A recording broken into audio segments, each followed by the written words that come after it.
Hey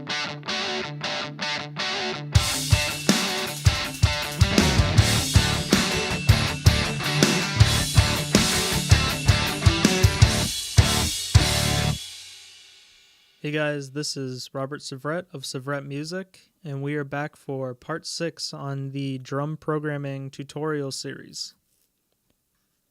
We last left off doing the bridge 1 and 2, and now we are going to bridge 3 and 4, which is the conclusion of this song. So I'm going to first click out of this, and now we will listen to Bridge 3 and 4.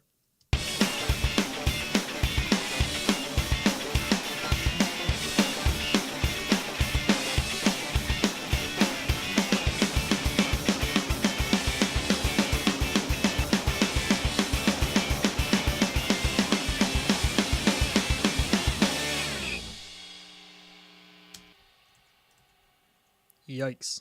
All right. So what I'm going to do is how I usually start it off. If you missed it in the other videos, my first step is to bring the velocity down to around the same as where I have the other set.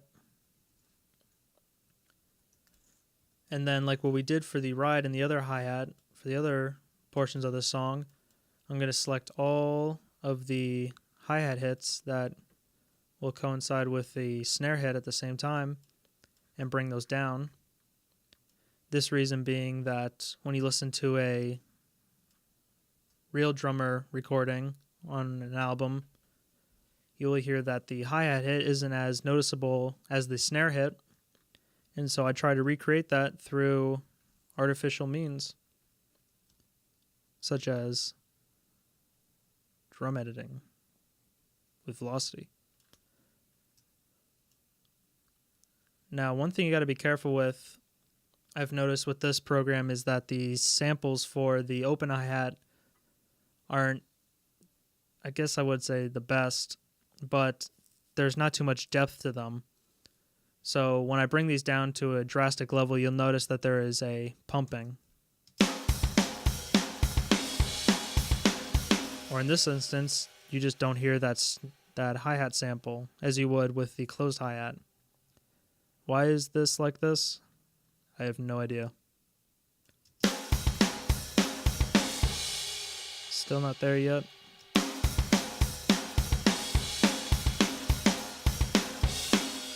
This snare hit is off. Great. One thing I forgot to do, which is another very important step, at least for my workflow, is that I always bring the crashes up all the way. So now they are all at 120. Velocity.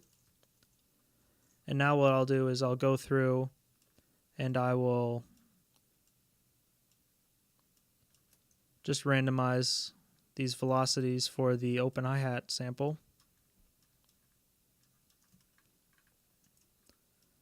I'm not usually a big fan of using open hi-hat when it comes to programming because to me it's noticeably the most inhuman sounding part on drum programming, at least from my perspective, and can make or break the drum take. You might want to be more specific with the randomization than what I just did, but for time purposes, I'm just going to keep it as that, just so you get the general idea. Next, I'm going to randomize the snare hits.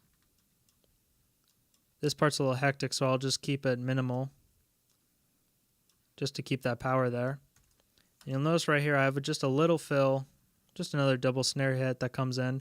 So I'm going to bring that second one down because, as I said in the, I believe, first video, that a drummer won't always hit with the same power in each arm.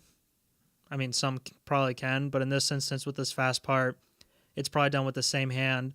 And unless they have, super wrists, I'm sure the second attack on the snare won't have the same, in this instance, velocity as the first initial attack. So this is what we might hear. So I'll actually bring that up just a little bit. Some more.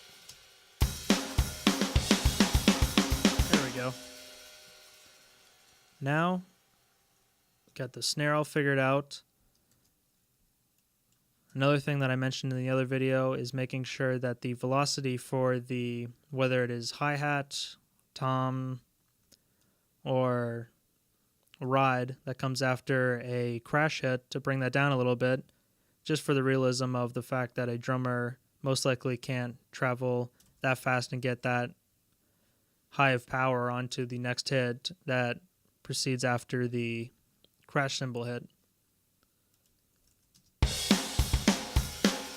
Okay, so now we're going to go to the kick drum, and like in the previous videos where we had a close pattern such as this, we're just going to take that second hit and we're going to bring that down dramatically, or until it sounds good. This instance, since it's a faster part, I'm going to bring it down even more. Alright, and now I'm just going to randomize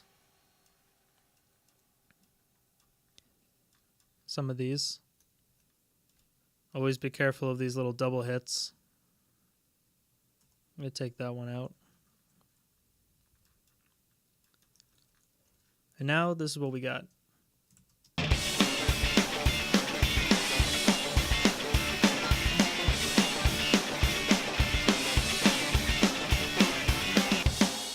So you might just hear that one hit.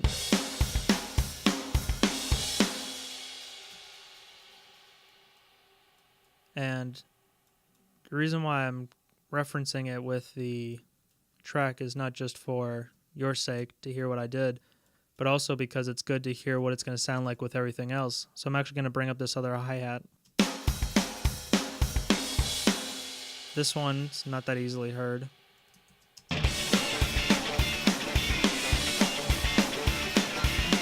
What I'm going to do is actually take up all of these and bring them up just a little bit more.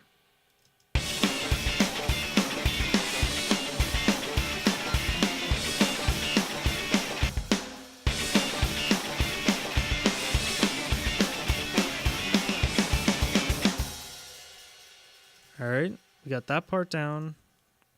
Now we're just going to basically repeat the same for this portion, which is, as you can see, a lot crazier.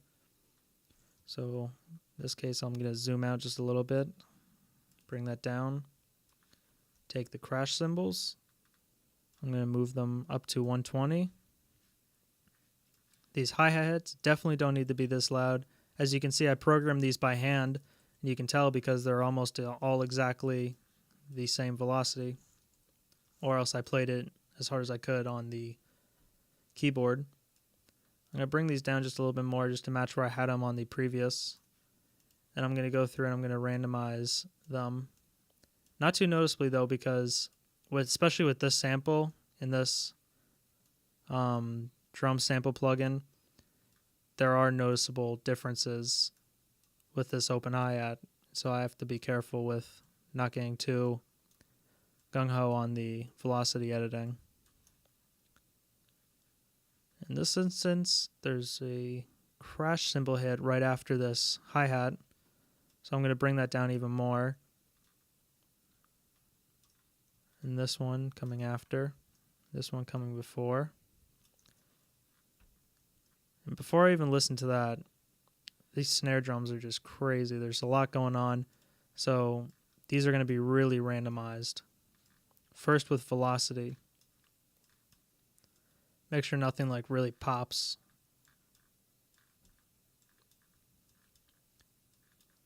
And then like once you get through and you've done a good amount, got a double here, so I'm going to bring that guy down. You don't want any of them to be too loud. This part is kind of the ending. It's the finale, so I keep it a little bit more intense. But some of these you want to bring down because if you think about a drummer, you know, it would be kind of hard to keep consistent. And if you can keep consistent, good for you. But in this instance, I like to keep it a little bit more dynamic. And so I'll do basically the same thing with the kick drum. This seems a little soft. The kick was a little bit more dynamic with the performance when I did it on the keyboard.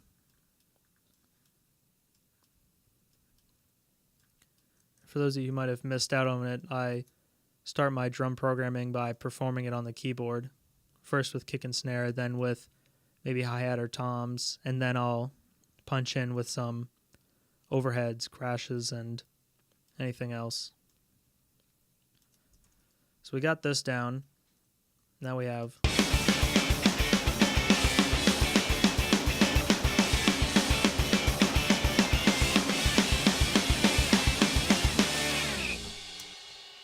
So that's boring, hearing the same snare sample, and it's kind of unrealistic. So what I'm going to do, like I did in the final, I'm going to randomize these snare samples, and I'm going to put them on different ones. So maybe I'll grab like 2 here and 1 there, like that many there or something here.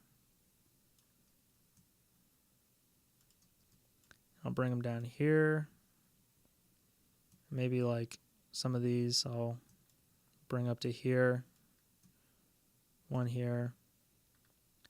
One thing I'm doing in Pro Tools is I'm holding down Shift. So when you're holding down Shift in MIDI window editing, you can move to the side, but it won't move it out of place from the grid. Kind of like when you control click and you move a clip. Say if I move this up and, oh, I moved it out of the way. If I held down Control, I can't go side to side, but only up and down. So it's just a little handy feature for when you're moving around MIDI in Pro Tools. So let's listen to these random snare intervals that I changed up.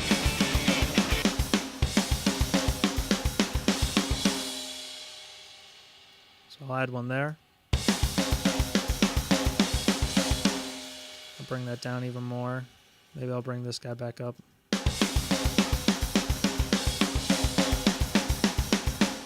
Maybe I'll bring that velocity up.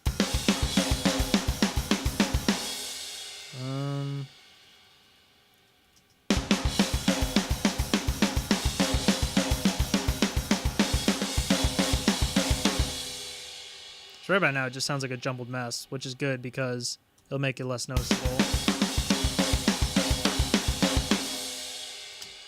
Well, cool. I mean, I think that's good enough for now. Let's listen.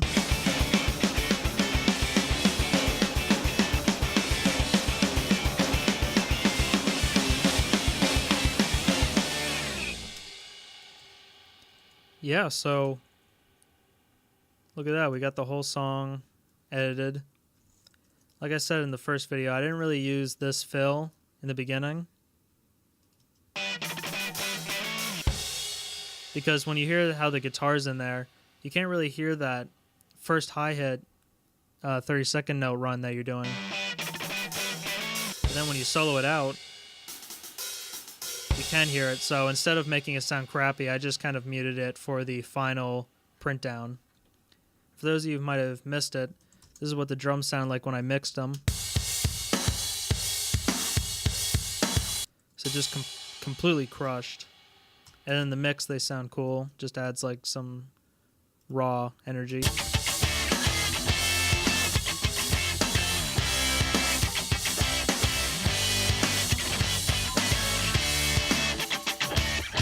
And then the end.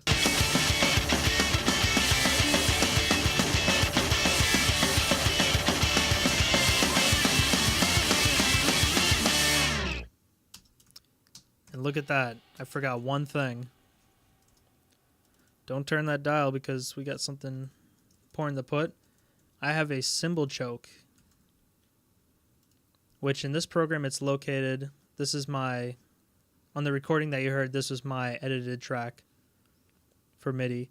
So we have D -1 and C sharp -1, which is where the cymbal choke sample hits are.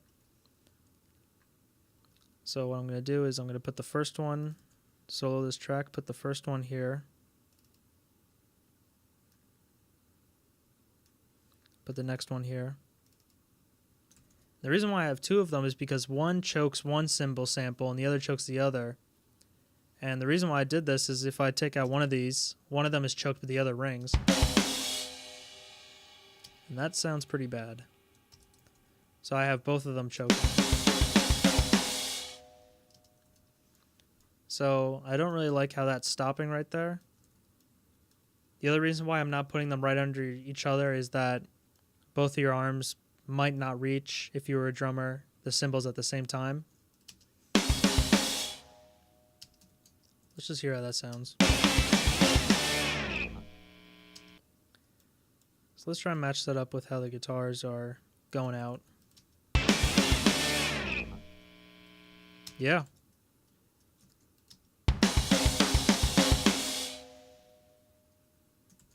Cool. So with that being said, that concludes the drum programming aspect of this song.